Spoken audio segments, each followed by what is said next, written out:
When your great aunt Celia decides to take off on an expedition, she leaves you in charge of her strange old house.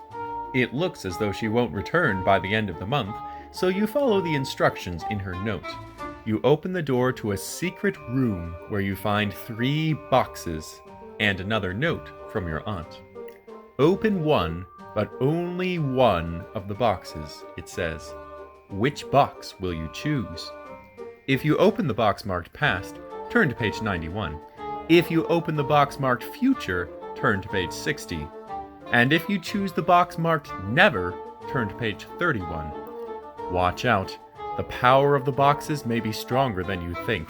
You could be trapped by a mythical griffin, forced to battle a medieval warrior, or you could learn to harness the power of time and become a great magician. Welcome back to Let's Play Game Books. Today's book, Mystery of the Secret Room, by Ellen Kushner, illustrated by Judith Mitchell. Choose Your Own Adventure book number 63.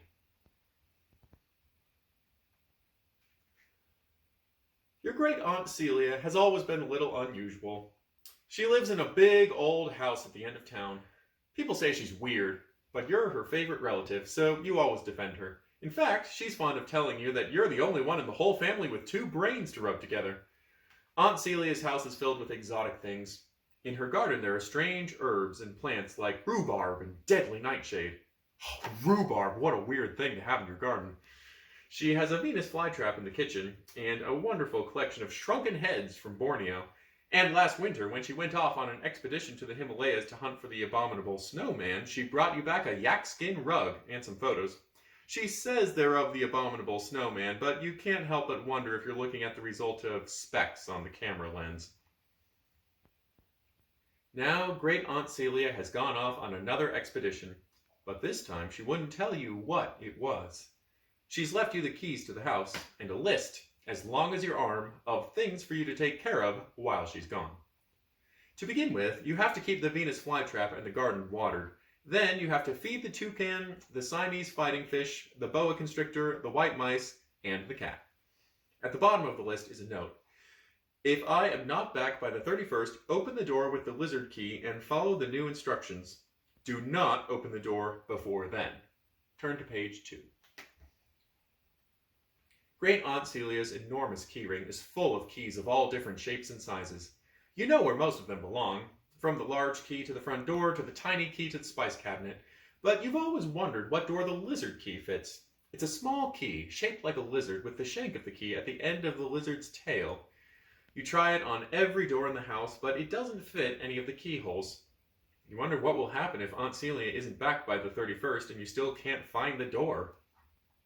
The days pass. Every day after school, you go faithfully to great Aunt Celia's house to make sure everything is taken care of. You want her to find all her plants and animals healthy when she returns. You do get a scare when one of the white mice seems to be missing from its glass cage, but the cat and the snake seem to be as hungry as ever. Finally, the white mouse reappears with 8 spotted tiny baby mice, so you know where it's been. As the 31st gets near, there's still no word from Aunt Celia, not even a postcard. You try not to worry. She could turn up at the last minute. She doesn't. The 31st has come and gone. You read her note again. You decide to hunt one last time for that door to the lizard key. Turn to page 21. You're beginning to wonder if there's a secret room behind some paneling or something. You decide to tap the walls to see if you can find a hollow spot. As you go down the big hall staircase, you realize for the first time that your feet make a hollow noise on the stairs. Curious, you stand to the side of the staircase and look down. Sure enough, there's a door in the hall paneling. You think, that's funny, I never noticed that door before. And I've been in the hallway at least 100 times. There must be a secret room hidden under the stairs. You fit the lizard's tail into the lock. The metal key in your hand grows warm. It feels as if a tiny animal is wriggling in your palm. You must be imagining things. You turn the key and open the door. The room under the stairs is small, with a sloping ceiling where the stairs are. There is, of course, no window, so it's very dark. You flick on the light. There's nothing in the room but a large old wooden table. There are 3 boxes on it marked Past, Never, and Future. Propped up in front of the middle box is an envelope with your name on it. This must contain the new instructions Aunt Celia's note told you to follow. You rip open the envelope and read the letter inside. Open one, but only one of the boxes. The house is yours. Enjoy yourself. Fondly, Celia. A million questions race through your head. Is Aunt Celia dead? Or has she just gone off to live in Timbuktu or something? Could she be in trouble? Will your parents let you keep the house? You're pretty sure they won't let you live in it alone. You hope one of the boxes will explain Aunt Celia's disappearance, but which one should you open? If you open the box marked past, turn to page 91. If you open the box marked never, turn to page 31. If you open the box marked future, turn to page 60. 3 options. Which one shall we do? Guess we'll go to the past.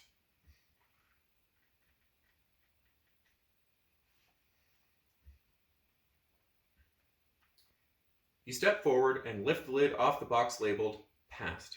Suddenly, the box falls to the floor. A sword rises out of it, but the sword is attached to an arm. Someone is climbing out of the box.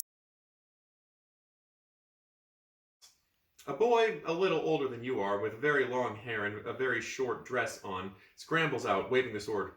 "Bone biter!" he yells, pointing his weapon at you. "Back, northern dog!"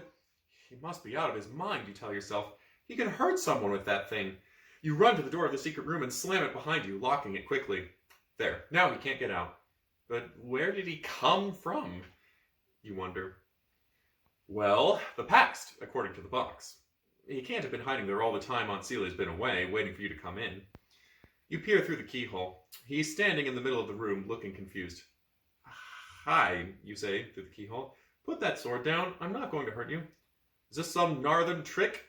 he demands. "Do you think I'd tell you if it were?" you ask. "But I'm not the kind of northerner you mean." "Can you prove it?" You think desperately. What will make him trust you? If you offer to get him some food, turn to page 88. If you offer to unlock the door, turn to page 37. Let's unlock the door. "I can't prove I'm not a northerner," you tell the boy, "but will you trust me if I open the door and let you out?" "Only if you swear on your honor that there's no one out there waiting with weapons." "Sure, I swear." It's an easy enough thing to promise. You wonder what kind of place he comes from if he's always worrying about people trying to attack him. "All right then, open the door." You unlock it and open it. "Bone biter!" he yells, running out of the door and past you. "Well, hey, wait a minute," you call, running after him. But the strange boy is already out of the house and running down the street. Turn to page 18.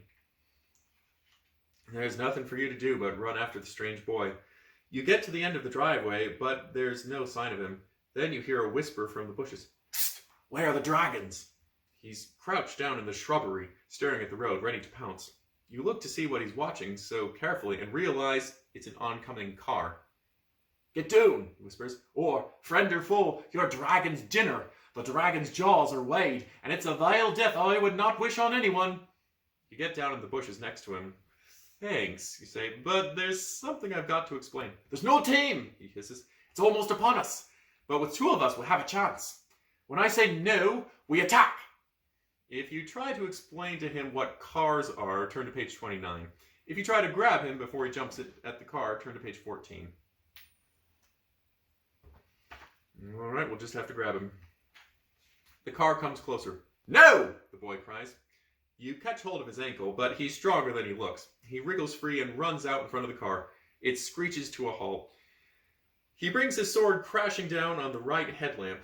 A teenage girl with long blonde hair gets out of the car. "Hey!" she screeches. "What do you think you're doing?" "Get behind me, maiden," the boy says, "and I'll protect you from the dragon. He'll not carry you off again." He smashes the second headlight. The girl starts screaming. Turn to page 9.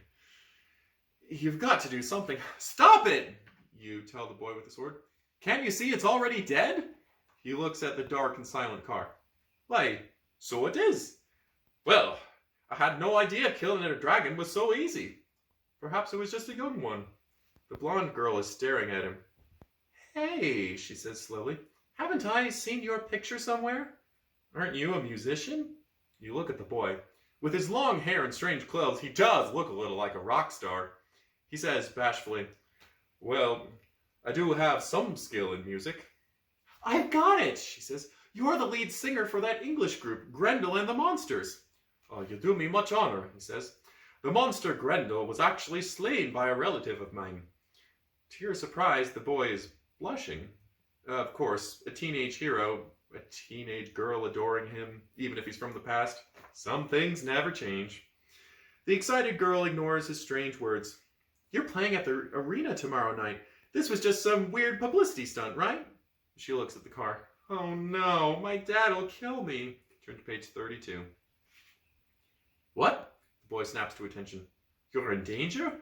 "It's my father. He's a real ogre. When he sees what's happened to the car, he'll eat me alive." She bats her eyes at him. "Maybe if you came along and sort of explained." "Of course," the boy cries. "If I could slay a dragon, surely an ogre will not be too much for me." She giggles. "Well, let's just hop in the old dragon and go home to my castle. You're really cute, you know that?" He's so enchanted he gets into the car with her without arguing. And that's the last you ever see of him. You're glad the problem is being turned over to a competent adult. It was too much for you. The end. Well, that was very disturbing. Go see a counselor. Let's back up a bit. We'll see how this kid would have reacted if we had just given him some food instead.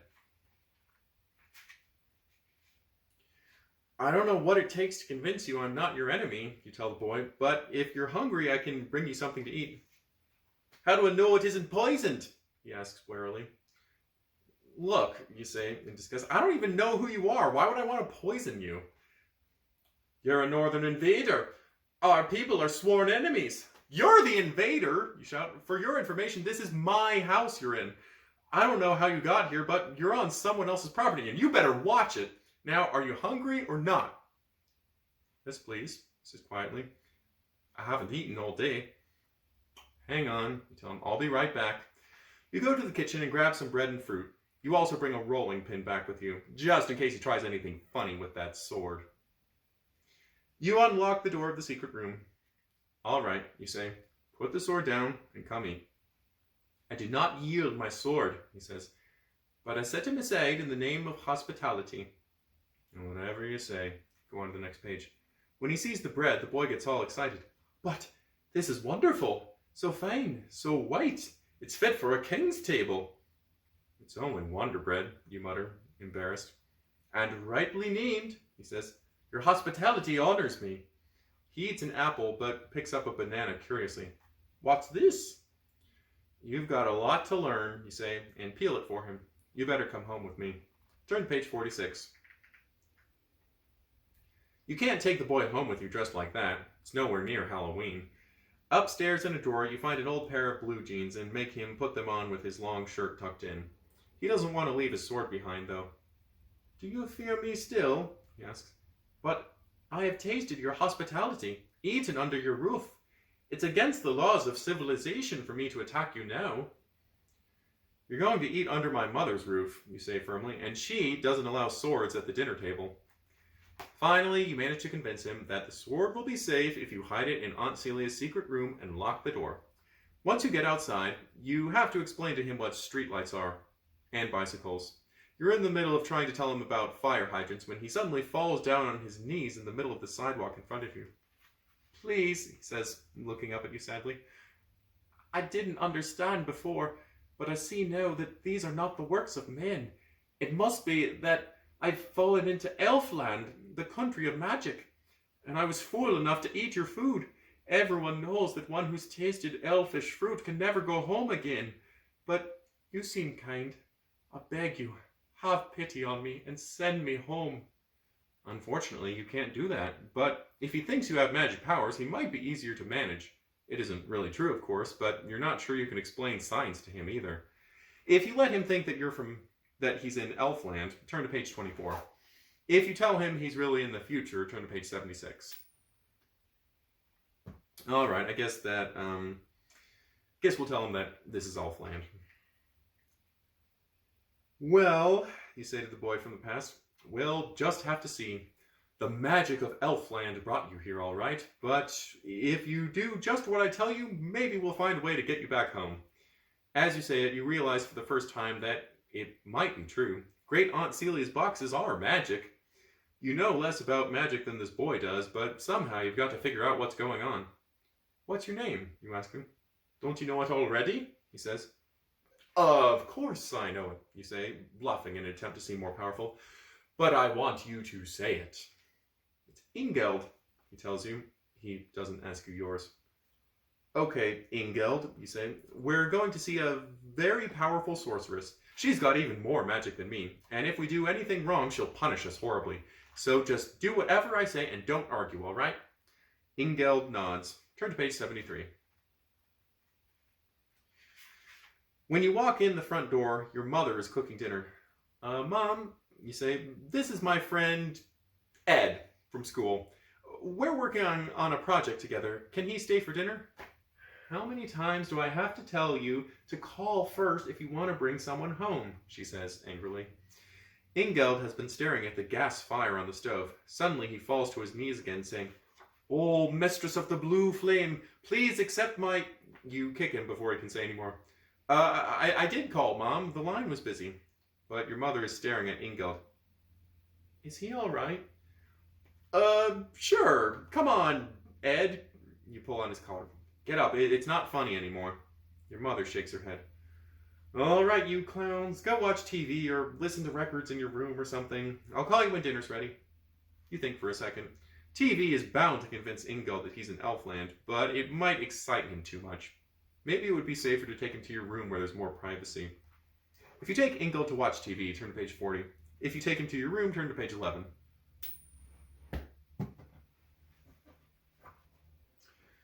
We'll take him to my room. Ingeld thinks everything in your room is wonderful. From your rock star photo poster, what skillful painting, it's almost lifelike, to your shelf full of books. How do you afford so many precious items? You decide not to show him how your compact disc player works. He's excited enough already. He picks up an old toy pistol you've got lying on your dresser. Because of the silver color, he seems to think it's a piece of jewelry. No, you say, taking it. It's a weapon, sort of. Look, you pull the trigger. Bang, bang, bang. The caps in the pistol go off with the usual noise. Flash of fire and smell of gunpowder. Yep, this is definitely an old book. People don't have those in their rooms anymore. Ingeld screams and jumps back. He presses up against the door. Have mercy! The flames! The fumes of hell! Whoa, take it easy, you say soothingly. It's just a toy. It can't really hurt you. Maybe it can't hurt you elfish folk, but with such a toy I could drive the northern invaders from my father's land. You look at him. He's probably right. If you could take some modern stuff back to his time, you could probably make out like bandits. You could take over the world. Maybe even change history. Was this what Great Aunt Celia meant you to do with the boxes? But how do you get back to the past? Turn to page 19. Ingeld is on his knees to you again. Please, he begs, let me return home with your elfish magic. I could bring peace to my land and put an end to the northern terror. You're not sure you can really send him home, but his concern for his people is so strong you feel you have to at least try. So early next morning, you go back to Aunt Celia's house with Ingeld, carrying the pistol, a box of caps, and a few other things you don't think they have in his time. Together, you enter the secret room. Ingeld came out of the box marked past, so the most obvious thing is to try sending him back through it. Goodbye, you say as he steps into the box, his sword once again in hand. Then you realize that you're still holding the pistol. You reach out to hand it to him. As his hand touches the gun, you feel yourself being pulled into darkness. Turn to page 22. Wah! Oof! When you can see again, you're in the hall of a castle, in the middle of a battle. A man is about to bring an axe crashing down on Ingeld's head. You grab the pistol and shoot.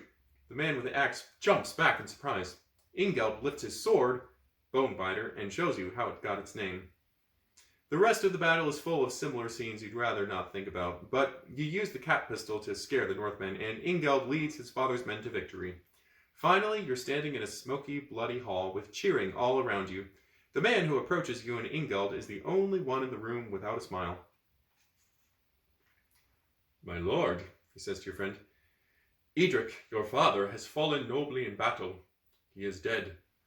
For a moment, Ingeld looks stunned. Then you see him draw a deep breath and say loudly to all the men in the room, "Well then, my thanes, will you accept me as your king?" With one voice, the men in the hall cry, "Aye!" Well, almost one voice. There is one that rises above the others, shouting, "Halt! What of that magical helper by your side? Is it an imp of Satan or an angel of God?" If you stick to your story of being elvish, turn to page 33. If you admit that you're really a human, turn to page 51.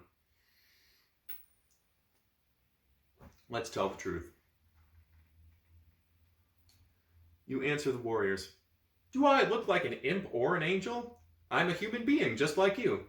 Ingeld whispers, "But what about—" "Shh!" you hiss back. "I'll explain later." A tall man with a beard, who seems to be one of the leaders, says, "If you do not come from above or below, then where'd you get that strange weapon in your hand?" "Oh, this," you hold up the cat pistol. "This isn't magic, it's science." "Ah," they nod. "Science. Are you a student of the magical arts then? Magister?"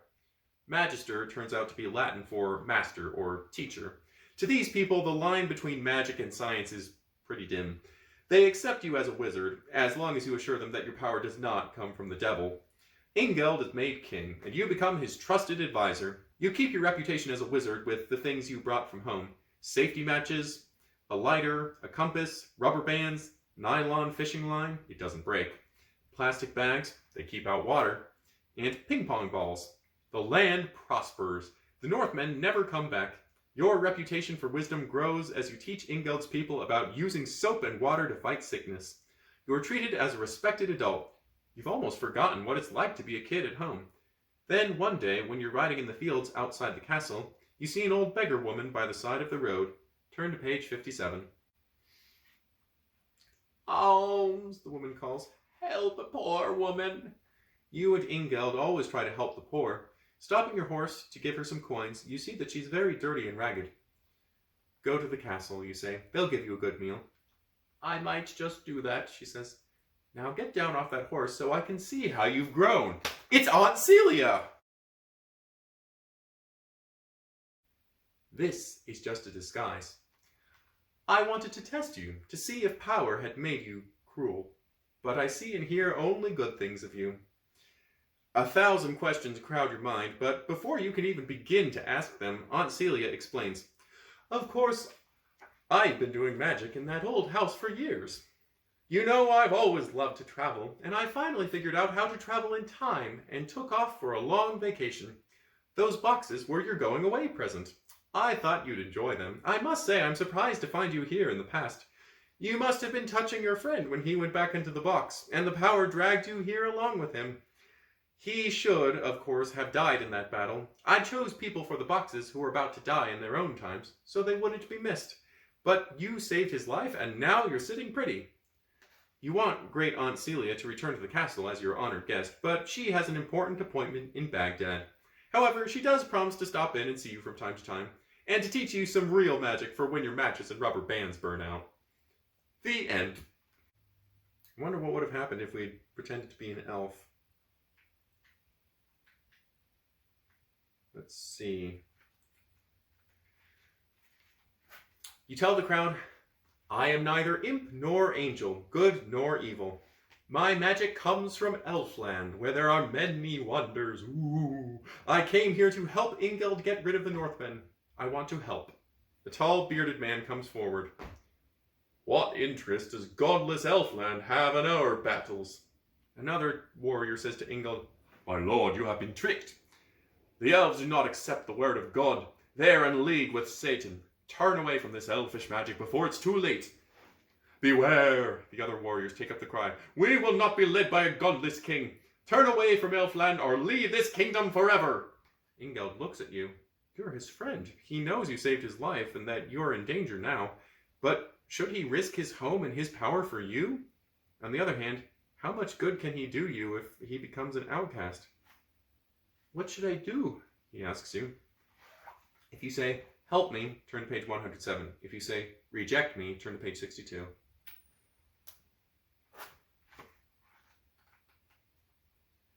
"Help me." Ingeld nods and turns to his men. "My noble thanes," he says, Men of Edric, hear me. Today we have waged fierce battle and won great honor. My father's name, through his brave deeds, will live forever.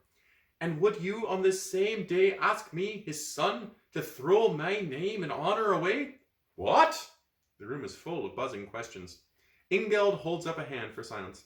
Yes, that is what you'd have me do in rejecting this friend, who stood by my side in battle where the fight was fiercest, daring dangers to face the foe. He almost sounds like he's speaking poetry now. 3 times did this friend save my life from death's dark doom. My debt is deep. For a moment, there is a respectful silence. Then the shouting starts again. A warrior yells, "A king in debt to Elfland is worse than no king at all!" Right! Another says, "Let Edric's son pay his debt alone. Alfgar shall be king." The tall man raises his hands. "I do not seek the kingship, but if the people choose me, I must not refuse them." Ingeld's head is high. "Take it then. I would rather be throneless thane than a faithless friend." The 2 of you go from the hall. You don't know how to thank Ingeld for what he's done for you. If you can, you'll take him back home with you and make sure he gets treated right. And if you're stuck here in the past, you have a few more things from your own time up your sleeve. If these people don't like elvish magic, we'll find some others who will. The end. Okay, and if we had told Ingeld to reject us, your friend sighs, but he knows you're right. "My men," he says to them, "I know I was mistaken. Our kingdom needs no help from Elfland, and 1 brave thane with a sword is worth 10 elvish tricks." The men all cheer. "Ingeld! Ingeld, Edric's son for our king!" Strong hands seize you. "And the elf, my lord?" Ingeld pretends to consider you carefully.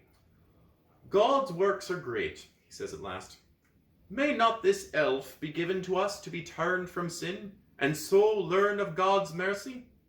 The warriors don't think this is very likely, but they've already chosen Ingeld as king, so they have to do what he suggests. You are sent to a monastery a few miles away, where monks and nuns live along with children who have been sent there to be educated. They get up in the middle of the night to say prayers, and the food is very plain, but other than that, it's a pretty good life. You hope that in time, when you've proved you're not dangerous, you'll be called back to Ingeld's castle to be with your friend, the king. The end. Okay, let's see what would have happened if we had opened the box marked never. Go to page 31.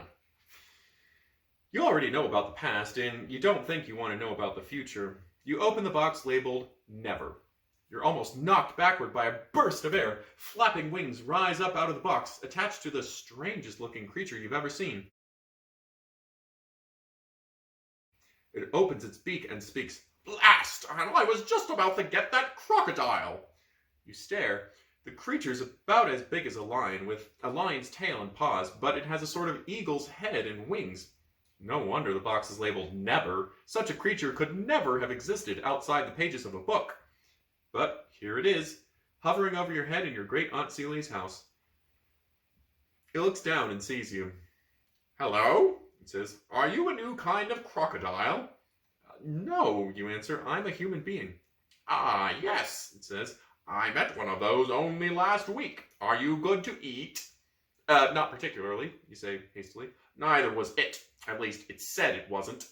Then it hit me on the nose with a kind of stick with a funny handle. Are you planning to hit me on the nose?" "Not unless you are going to try to eat me." "Good. Then I'll come down. My wings are getting tired. Hovering, you know, which is staying in one place in the air without moving, is much more tiring than flying." "I'll remember that," you say. Turn to page 6. "You seem surprised to see me," the creature observes. "Aren't you used to working magic?" "Is that what I've done?" you ask. It cocks its head to one side. "Well, it certainly felt like magic to me. I'd never travel so fast on my own. As I said, one moment I was about to swoop down on a crocodile, and the next you were here," you finish. "What are you, anyway?" The creature looks offended. "I am a griffin. A young one, it is true. I have not yet reached my 300th birthday, so I am still rather small. I am a growing griffin, and I need my regular meals. Do you know where I can find food?" "What do you eat besides crocodiles?" "I like meat," the the Griffin says. You get the feeling that this Griffin, unless you stop it, will eat anything that moves. You'll have to figure out some way to keep it fed, or it might even go after the mailman. The question is, where are you going to keep it? If you take the Griffin home with you, turn to page 100. If you leave the Griffin in Aunt Celia's house, turn to page 13.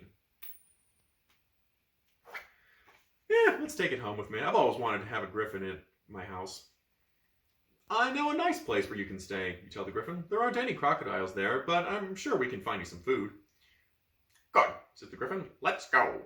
The two of you exit through the back door to make sure no one sees you. Is it far? The Griffin asks.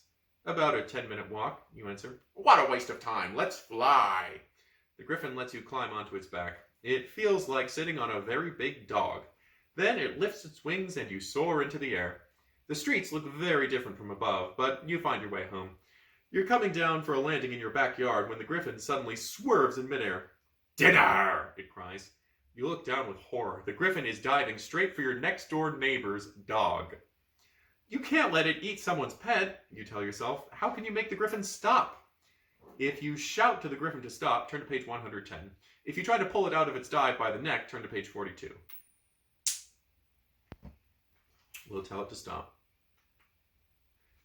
No, you shout in the Griffin's ear. Leave that dog alone. Ow. The Griffin swerves out of its dive. A friend of yours?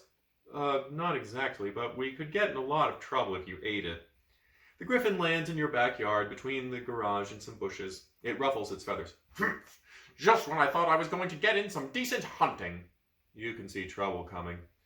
You can't hunt around here, you explain carefully. There's no hunting allowed anywhere where there are houses, people, or pets.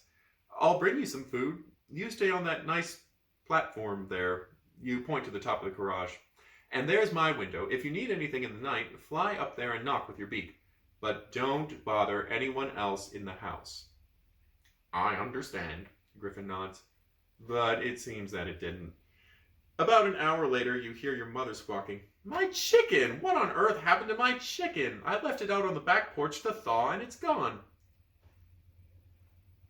I was already dead, the Griffin explains when you corner it. I didn't think anyone would mind, and its bones crunched so nicely. It smiles at the memory.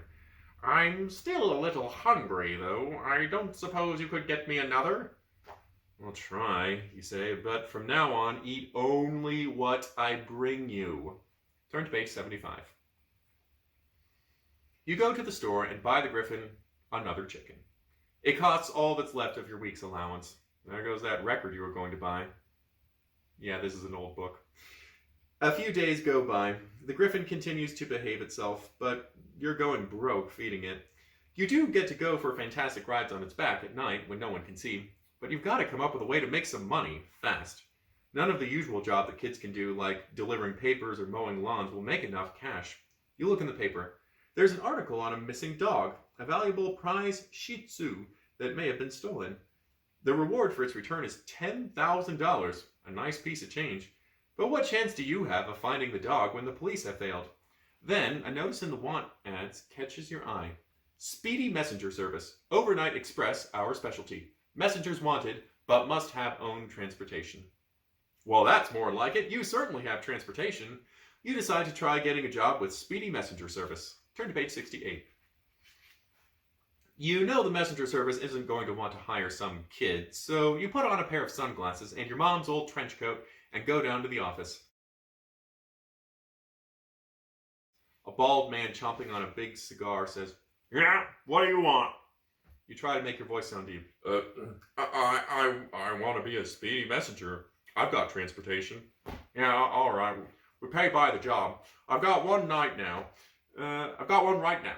This package needs to be in Hooterville by 7 tomorrow morning. It's a rush job, so we'll pay you extra. You think you can do it? Great, money coming in already. There's only one problem. You haven't asked the Griffin how it feels about carrying packages. This one's not small, and it weighs a good 10 pounds. You could tell the boss that you can't start work right away, but you want that money pretty badly. If you say you'll deliver the package now, turn to page 23. If you go home first and ask the Griffin if it's willing to work for Speedy Messenger Service, turn to page 17. Let's go talk to the Griffin first. You tell the boss, sorry, I'm busy tonight. I'll come back tomorrow and see if you got anything for me then. Sure thing, says the boss. As you turn to go, he says, say, aren't you a little short to drive a car? I have a custom model, you say, and leave. The Griffin isn't at all thrilled at the idea of carrying packages. This isn't the most peaceful spot, it complains. I need a lot of rest to carry heavy things, and I couldn't sleep at all this morning. The stupid birds kept me up with all their chatter. Why didn't you chase them away, you ask. They only come back. Anyway, they've been chased from their usual perches in an abandoned house by some silly dog who's locked up in there. How do you know all this, you ask? You thought the Griffin didn't know one kind of walking food from another. Oh, if you listen to them talk long enough, you can figure anything out. Birds are always repeating themselves. Wait a minute, you can understand what birds are saying? Yeah, that's what I've been telling you, the Griffin says testily. They're complaining about this little yappy dog that's locked up in an old house. Can you take me there? You ask excitedly. It might be the missing Shih Tzu. After hearing those birds go on about it, I could take you there blindfolded, the Griffin says. Turn to page 49. As soon as it gets dark, the Griffin flies you over to an abandoned house near the edge of town. Not far from Aunt Celia's, actually. Like Aunt Celia's, this house is old and weird-looking, but unlike hers, it seems lifeless and spooky. You put your ear against a cracked window. You can hear barking, all right.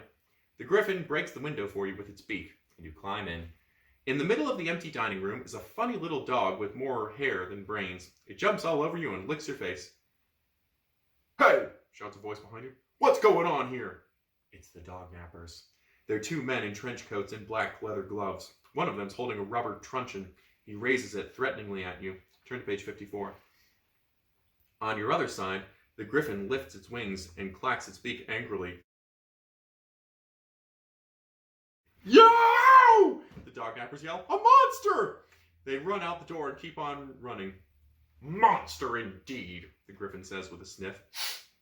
You bring the dog to the police and claim the reward. Your picture is in the paper, and all sorts of people who think you wanted a dog of your own keep sending you puppies. It drives your mother crazy, and you have to send them all back. The Griffin wants you to keep them, but you know why it does. Meanwhile, you're one rich kid. $10,000 will buy a lot of food for the Griffin. Even when your parents make you put a large part of it aside for college, there's plenty left over for chicken and record albums. The end. That's a pretty good ending. But now let's check about the third box. Okay, to open the box marked Future, turn to page 60. You pull back the lid on the box marked Future. Yipes! The voice seems to be coming from inside the box. You jump back in surprise. A person tumbles out and lands flat on the floor. You stare at the girl who lies staring up at you. Her hair is very short. Half of it is purple, the other half is green. She's wearing about 12 earrings and she's dressed in skin-tight clothes. The strange girl blinks. Who are you? What happened to the quake?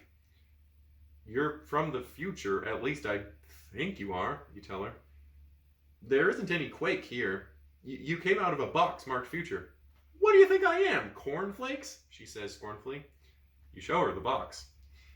What is this, science fiction or something? She goes on. Everyone knows you can't really travel into the past. The tachyonic differential is relative to the mass and intelligence ratios of... Whoa, slow down, you say. She sounds as if she's explaining Einstein's theory of relativity to physicists.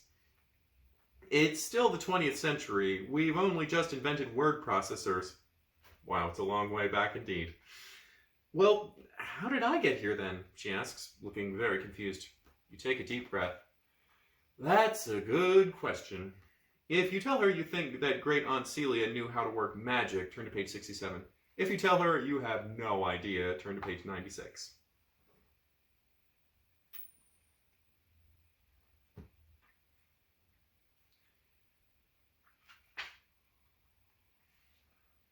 This is going to sound weird, you tell the girl from the future, but I think it's magic. You quickly tell her about great Aunt Celia's disappearance and the 3 boxes she left behind. Bizarro, she says happily. Let's find out who else is in there. Before you can stop her, she throws open the lids of the past and never boxes. Out of them jump a boy with a sword and a big monster with wings. They take one look at each other and start fighting. There's nothing you or the girl can do except get out of the way. Soon there's nothing left of them but two bloody messes on the floor. The room is silent. What are we going to do? You ask. I think they're dead. I don't know about you, the girl says, but I'm going to throw up. You decide to lock up the secret room and throw away the lizard key. The end. Well, that was very dark. So let's try the other option. How did she get here?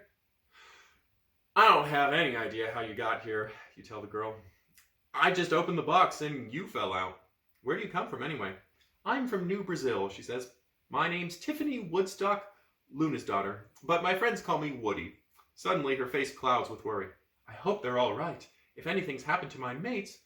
Your mates, you ask? Isn't she a little young to be married? You wonder. My creche mates, she explains. We were brought up together in the same house. Oh, that's right, you're from the past. You know who your parents are and everything. Were your mates in the earthquake too? You ask. Yes, Woody says. It was scary. Our building looked like it was going to fall on me. Maybe bringing me here saved my life. Listen, if you really have discovered time travel, we've got to go back and save my friends. But you don't understand, you tell her. I don't know anything about how the boxes work. We could get killed just trying to get you back. But what am I going to do? Woody demands. I can't stay here in the past for the rest of my life. You look at her sadly. You may have to. It's okay. You can meet my parents. I'm sure... I'm sure they'll like you a lot. Open the future box again, Woody says fiercely. See if anyone else comes out. You do, but no one does. Woody looks at you miserably. Isn't there anything you can do? She says.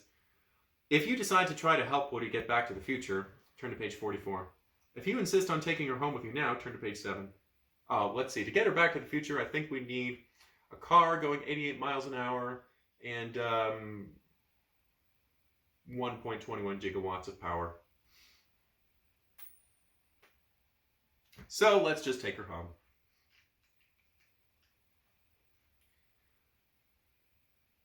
I'm going to have to work on returning you to the future, you tell Woody. Meanwhile, you better come home with me. Woody is very excited by everything she sees. Everything is historical to her. Is that a real telephone booth over there? And a real fire hydrant? She asks. If this is the 20th century, can we see the Beatles? They broke up, you tell her. Already? Her face clouds. But then, what date is this exactly? You tell her. And this book was published in 1986.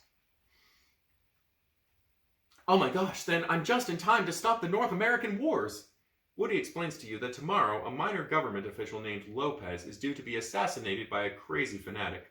For a whole set of weird, complicated reasons, this violent act will ultimately lead to a war that will reduce much of North America to rubble. We've got to save Lopez, Woody cries. Turn to page 12. When you get home, the two of you quickly check the newspaper. Sure enough, Lopez is due in town tomorrow to meet with the mayor. But he never will, Woody says. He gets shot right on the steps of City Hall. Then we'll have to stop him going up those steps, you say. Woody isn't crazy about this idea. And risk getting shot ourselves? Anyway, what makes you think he'll listen to a couple of kids? The best thing to do is to stop the assassin. You forget I learned all about him in school. His name is Arthur Tweedy, and he'll be standing with his rifle in the window of the Belvedere, that old hotel right across the street from City Hall. You look at your new friend in disbelief. Stopping a man with a rifle sounds safe to you? Sure, because I know exactly what he's going to do. All we have to do is keep him from firing that rifle. No problem, you say sarcastically. Woody ignores you. If you decide to try to stop the assassin, turn to page 94. If you'd rather try to keep Lopez away from City Hall, turn to page 109. Okay, let's try to stop the assassin. According to Woody, Tweedy will shoot Lopez on the steps of City Hall at 3:52. Except that you'll be there to stop it. The next day, after school, you and Woody race over to the Belvedere Hotel. You sneak past the desk clerk and up the stairs to room 827. The famous room, according to Woody. It is now 3:30. You knock on the door. A skinny, middle-aged man with glasses answers. Woody stiffens at your side when she recognizes him. Hi, you say. We're doing a school project on public safety, and we were wondering if you would mind stepping into the hall to answer a few questions. Tweety looks nervously over his shoulder at the window behind him. All right, he says, but make it quick. Will you keep an eye on your watch? Woody takes out a clipboard and begins asking questions. Do you feel safe in hotels in general? In this hotel in particular? How about when crossing the street? Do you think there should be more traffic police? Turn to page 84. So far, Tweety's been pretty calm, but when Woody starts asking him about traffic control, he gets excited. No, he snaps. That's the trouble these days. The government controls everything. They tell us where we can be born and where we can die. They tell us we have to wear seat belts. You look at your watch. It's 3:50, and Tweety shows no signs of stopping. I can't put saccharin in my coffee. I can't buy Cuban cigars. I even have to register my bicycle. And now they want to put a highway right through the park where I won the all-school Frisbee championship in 1965. Your watch says it's 3:52. Tweety is still ranting. And Lopez is safe. You turn to Woody to show her the time, but Woody is looking very, very strange. You can see right through her. Turn to page 80. Even though Woody has become transparent, Arthur Tweety doesn't stop talking. He sure is a fanatic, you tell yourself. He's going on and on about income taxes when you notice a strange glow in the hall next to you. It solidifies into your great aunt Celia. Hello, she says. I couldn't help noticing that you were playing around with the course of history. Woody looks surprised to see her, but Tweety doesn't even seem to notice. I'm not sure what it is you've done, Aunt Celia goes on, but you see the results. It's quite clear that you've rearranged things so that your friend's parents never met, and now she was never born. She's fading out of existence. Oh, well, we're all young. We all make mistakes. Aunt Celia, you say, can you save her? I've already saved her once, Aunt Celia says sternly, by bringing her out of that killer earthquake to you. If you hadn't opened the future box, she would have died there. But now she's never even lived. Oh, please, Aunt Celia. Well, I suppose I could take you back a few minutes in time before you did whatever you did. No. Woody's voice is very faint. Please, you've got to prevent the wars. Well, what do we do? If you let Woody fade out of existence to prevent the war, turn to page 102. If you ask Aunt Celia to move you back in time to save Woody, turn to page 43. That's a tough decision. Well, let's see what happens if we save Woody. Please, you ask Aunt Celia, take us back to 3:30. Suddenly, there's no one in the hall but you and Woody. The door to room 827 is closed, and your watch reads 3:30. You and Woody stand silently outside the door until 3:52 when you hear a shot ring out. Then you turn and leave the hotel. Thanks, Woody says. I guess. It's okay, you tell her. You're worth it, and there are other ways to change the world. The end. Okay, what would have happened if we had sacrificed Woody in order to stop the war? You look at Woody for the last time. You're a hero, you tell her. I won't forget you. The clipboard she was holding falls to the floor, and she is gone.